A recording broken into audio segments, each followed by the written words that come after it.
beginning of the 20th century. Mario Lombardo begged Alfredo Salafia to make his young daughter live forever. Heartbroken by the death of his child Rosalia, Lombardo was forced to seek out the help of this master taxidermist to mummify her remains.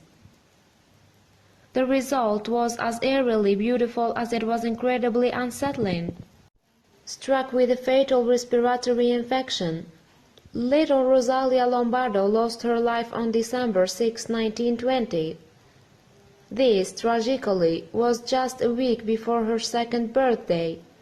All this time later, her perfectly preserved body, which is nicknamed Sleeping Beauty, today rests in an open casket in a famous Sicilian catacomb. There are those, however, that believe young Rosalia's mummified corpse isn't quite as inanimate as you might expect. In fact, it's said that the body itself is inhabited by the little girl's restless spirit, and apparently it's been seen and photographed in the midst of doing some seemingly impossible things. The living and the deceased share a notably special connection in Sicily. The place is, after all, an ancient Italian island which is home to a complex tapestry of different cultures, and of its funerary practices specifically. The art of mummification was practiced intensely at the Capuchin catacombs of Palermo. These catacombs are said to be a major tourist attraction in Sicily. Indeed, the site claims to house the largest and most extraordinary collection of mummies in the world. In fact, the catacombs are home to some 2,000 skeletons and mummies, darkly displayed for the sake of fulfilling the public's curiosity. The catacombs were carved out of limestone caves in the late 16th century. This supposedly occurred after a local order of Capuchin friars ran out of burial space. The legend goes that when they disinterred 45 dead monks from the overflowing cemetery to move them to the newly built tombs, they made a shocking discovery. To the friars' surprise, the bodies of their 45 dead brothers had not decomposed, and although the likeliest explanation for this was natural mummification due to environmental conditions, they interpreted it as a godly miracle. The dead monks were put on display inside niches and their miraculous remains were revered. Soon after, mummification became something of a status symbol. The Capuchin catacombs were now the most desirable place to be buried. Between the 17th and the 19th centuries, huge numbers of affluent Palermites paid for the privilege of eternal rest in its corridors. Who, after all, wouldn't want to be remembered that way? The catacombs had, in essence, been transformed into a kind of macabre museum of the dead. Inside, the mummies were displayed according to the social status, sex, and the profession which had applied to them in life. In fact, there were specially allocated corridors and chapels for men, women, children, virgins, families, clergy, and various professional specialists. But in 1880 the catacombs closed their doors to new arrivals, that is, except for a pair of rare special cases. First off, in 1911 the body of Giovanni Paternity, who was Vice Consul of the United States, was admitted, and later, in 1920, little Rosalia Lombardo joined the catacombs as well. Unfortunately, there is no surviving documentation regarding Rosalia's parentage, so little is known about her background, according to local lore, though she was the daughter of wealthy nobleman Mario Lombardo, who served as a military general. If true, his wealth and status probably helped him to secure her a place in the exclusive catacombs. According to legend, Rosalia was a faint and delicate child, prone to illnesses and infections. Indeed, she was born in an age where only the most robust infants survived. According to one academic study, for example, around a quarter of all children born in the pre-modern age died before reaching the age of 1. Nearly half died before becoming adults. As such, Rosalia isn't merely a haunting symbol of death, but also of childhood diseases that were, until recently, often incurable.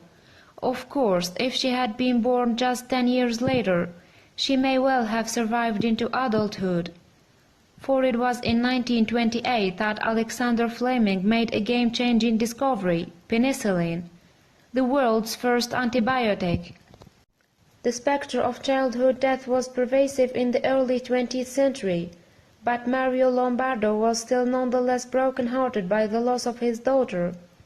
So much so, in fact, that he commissioned a master taxidermist named Alfredo Salafia to preserve her body. In so doing, he ensured that her memory endured for generations.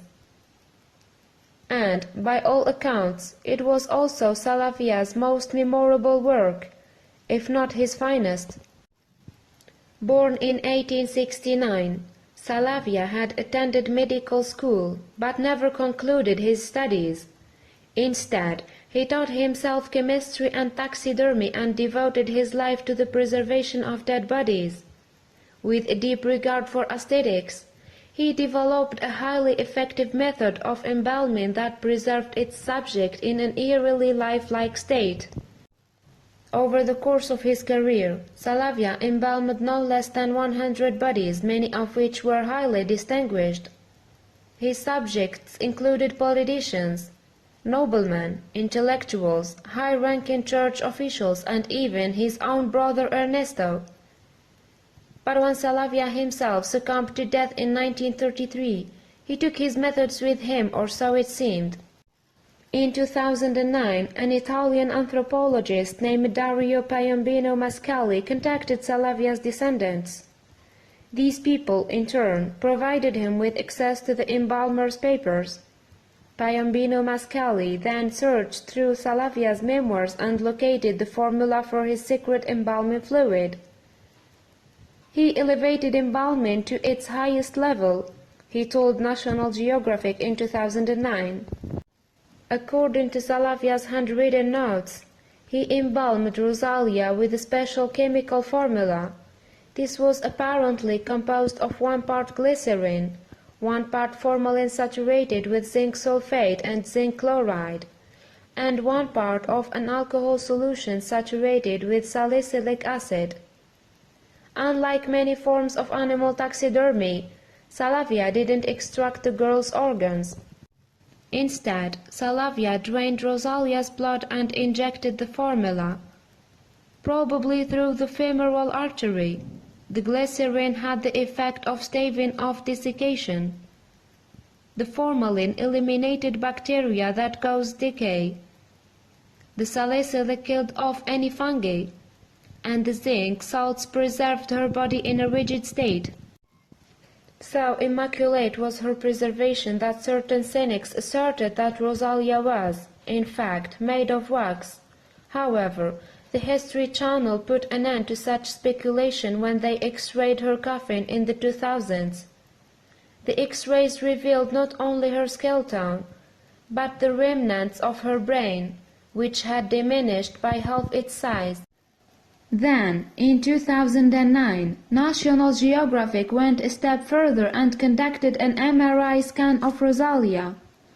The result was an astonishing 3D map of her body, revealing the position and condition of her every organ. Considering that her coffin had not once been opened in some 9 decades, the images were remarkable. In truth, however, Salafia's work speaks for itself. Lying face up in her casket, with full cheeks and a head of golden hair tied in a bow, little Rosalia looks more like a sleeping child than a lifeless corpse. It's for good reason, albeit a little morbidly. She's often touted as the world's most beautiful mummy. Indeed, her body is so well preserved that it's hard to believe she died almost a century ago. The only object displaying signs of decay is a charm bearing the likeness of the Virgin Mary which lies on her blanket. Heavily oxidized, its image has almost completely faded. Rosalia, meanwhile, appears peaceful in her state of eternal rest.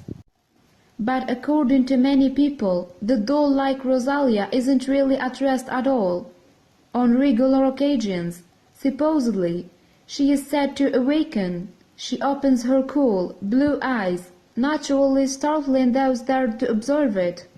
Had Salafia actually succeeded in making her life forever, just as the girl's father had once implored?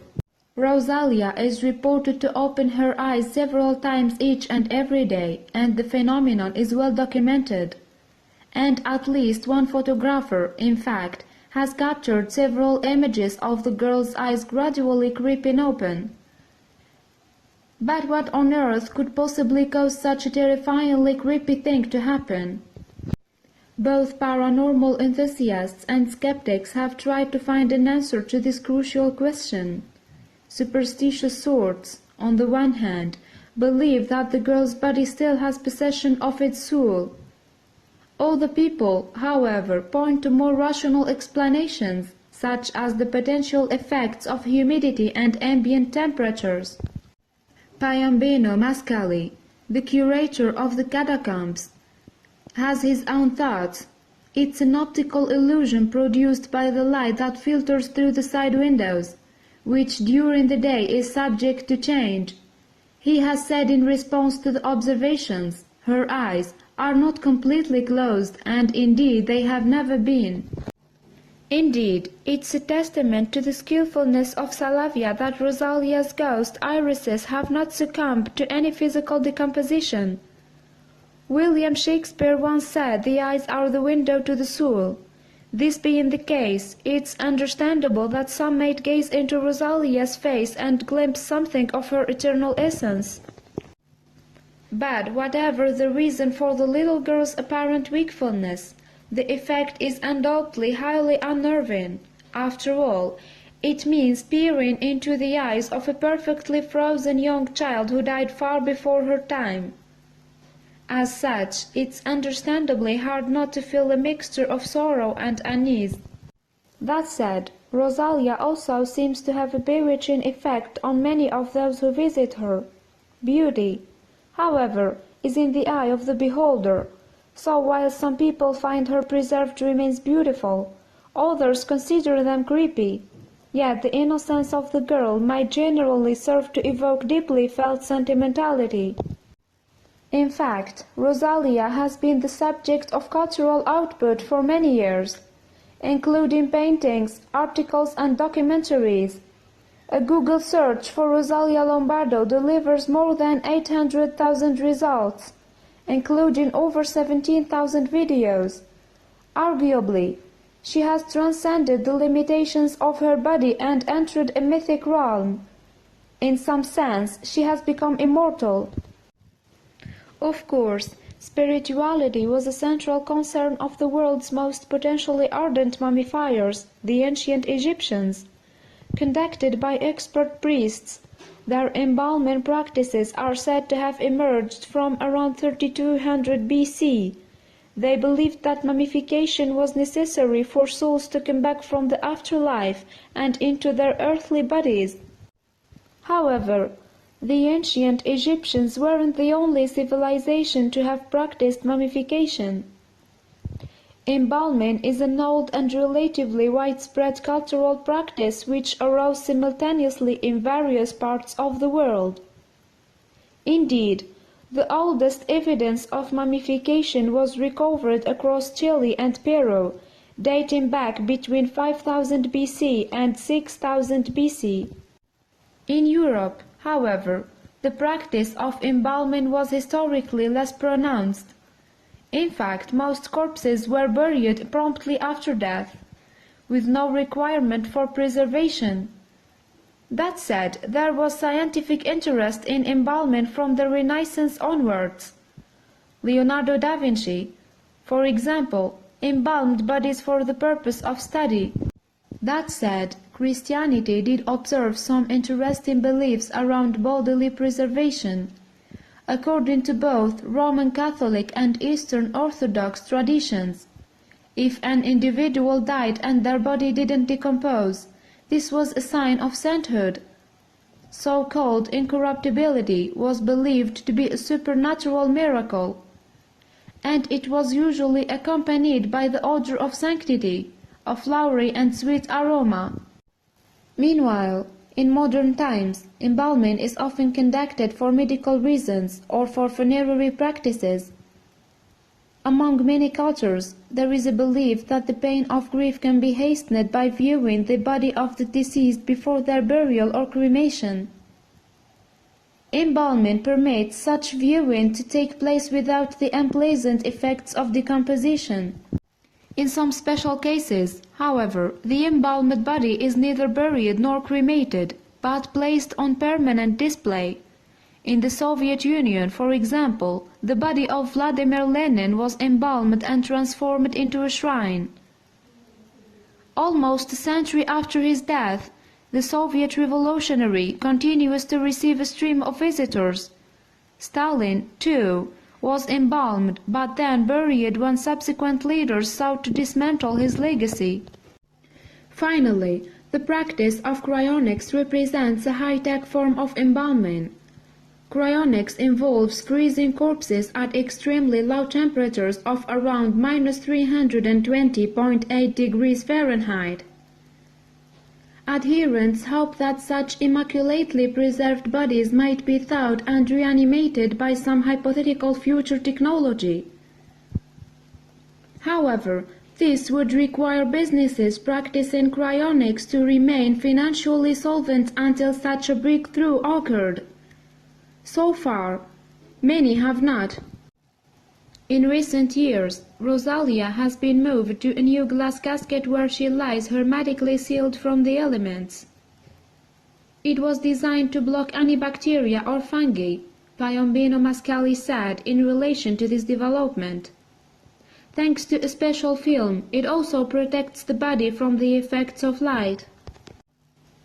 It remains to be seen whether or not Rosalia will continue to open her eyes now that she has been moved.